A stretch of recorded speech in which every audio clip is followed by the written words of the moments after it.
Well, good morning, YouTube. I am trying something new.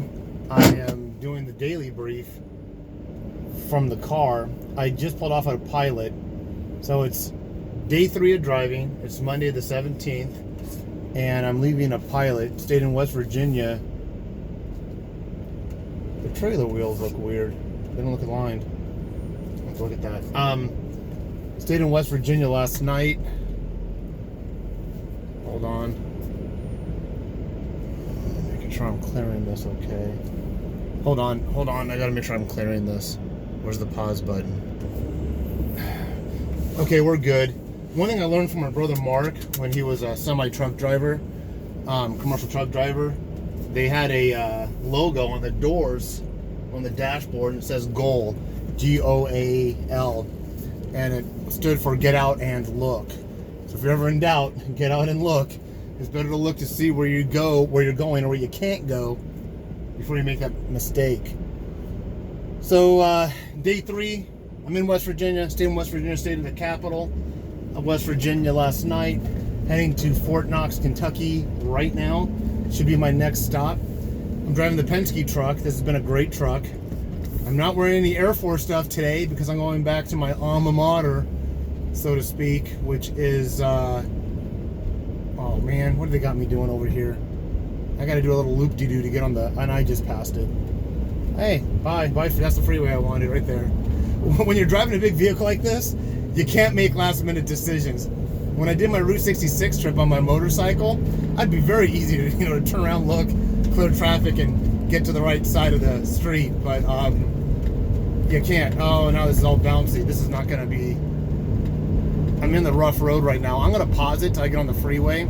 Otherwise, you're going to see me bouncing, and you guys are just not going to be a good video to watch. Okay, I'm back on the freeway. Still going to jiggle a little bit. Apologize for the movement of the camera. I just have it on a little suction cup holding device on the windshield. I wish it was more stable.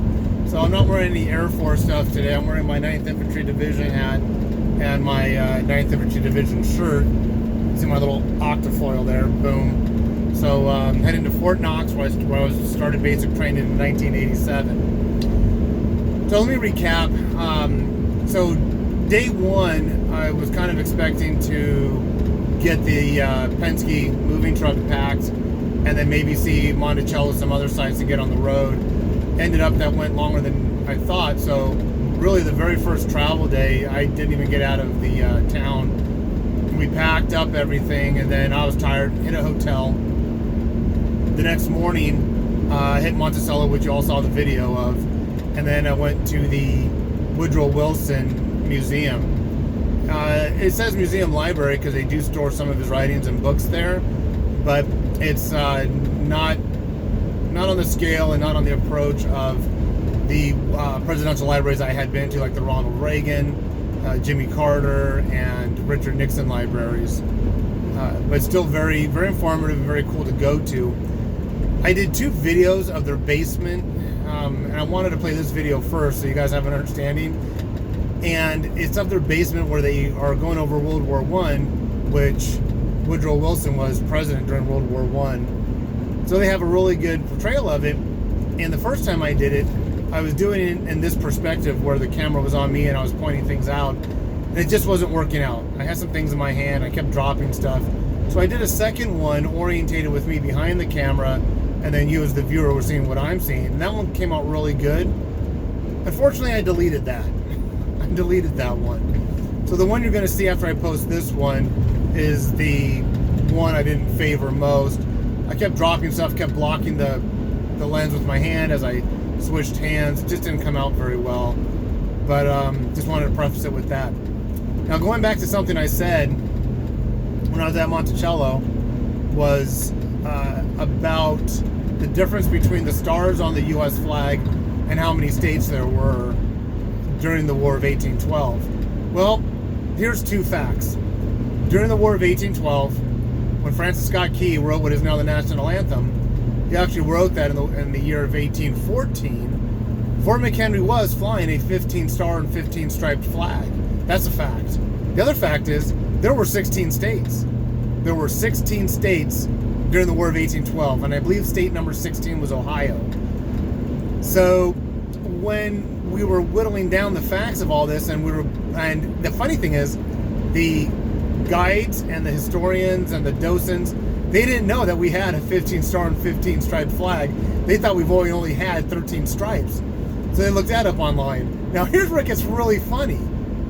After I've had the conversation with everybody, and we've all agreed that those two facts remained, just that the flag was never updated, and one curator or guide said something very impressive and believable, that the flag that was flying at Fort McHenry was very, very big, and they have a picture of someone standing in front of it, and the person looks dwarfed. And they said, very likely there were literally 16 states, probably because of the resources and the intensive labor to add a 16th stripe and a 16th star. They just didn't do it. And that state was admitted into the Union, I think, in 1800 or 1801. So maybe there were some flags that were updated, because per flag protocol today and statehood, once a state's admitted, the star is added on July 4th, 4th of July. That never happened for the flag that was flying over Fort McHenry. So we were both right. I was definitely correct on the 15 striped flag, and they were definitely correct that when that flag was flying, there were in essence 16 states. Now, whether there were other flags that represented that 16th state anywhere else within the United States at that point, I don't know. I was trying to remember the 13 states, which were the 13 colonies, and the way I tried doing that is doing all the news first. So you got New England, New Hampshire, New Jersey. Then I do the North and South, which is North Carolina, South Carolina. So that's 5, almost halfway there. Then your other bigger states, which is Georgia, Alabama. Pay attention where I'm going. Georgia, Alabama, Virginia, Pennsylvania. And then you got some of the smaller ones, which is Rhode Island, Connecticut, Delaware, and Maryland. And I didn't count, but I think that was 12. I think I'm missing one of the states. Can't think of it right now. One of the original 13 colonies. Anyways, so it was an interesting day. So let me get to the Woodrow Wilson Museum, cap on that real quick, because I didn't do any videotaping other than the bottom floor. So, I don't know if I mentioned it because I'm trying to pay attention to driving. But at the gift shop at Monticello, there was a little bin with little flags. I bought one.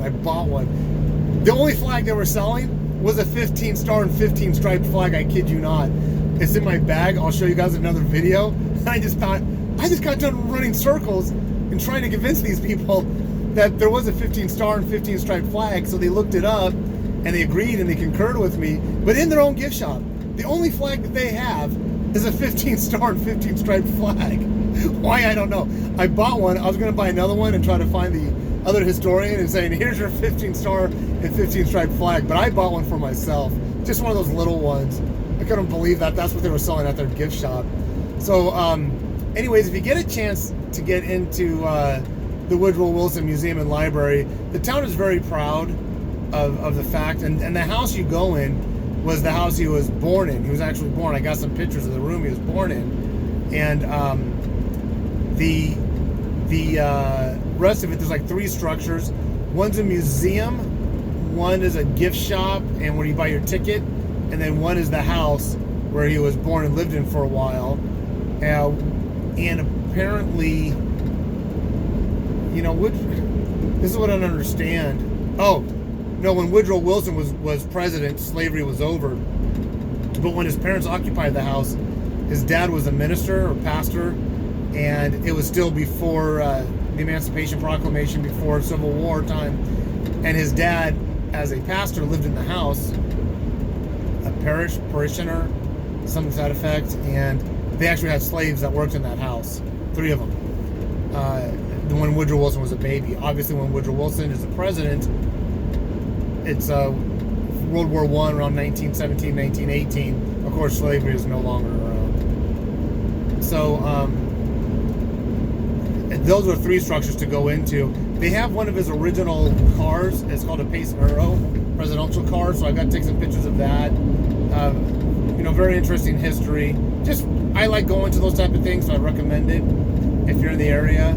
It's $14 admission, but once again, if you're active duty, which I am not anymore, unfortunately, active duty gets in free, but I had to pay my $14. So welcome to retirement life. So my hotel last night was pretty good. It was called the Capitol Inn. Nothing really too spectacular to note on that. This truck has been great. I love this Penske truck. I'll show you guys the outside of it later on. But right now, my local time is 10:55. My arrival time to Fort Knox is 2:45. So 10, 11, 12, 1, 2. I got about 4 hours of driving. Probably just gonna try to get there. The museum, unfortunately, is closed.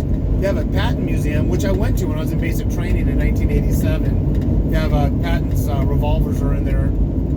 Unfortunately, it's closed on Sundays and Mondays, so I'm not going to have the opportunity to do that. But I'm still going to go on to the post. Army, we call it the post. We call it a post in the Army. Marine Corps calls them camps.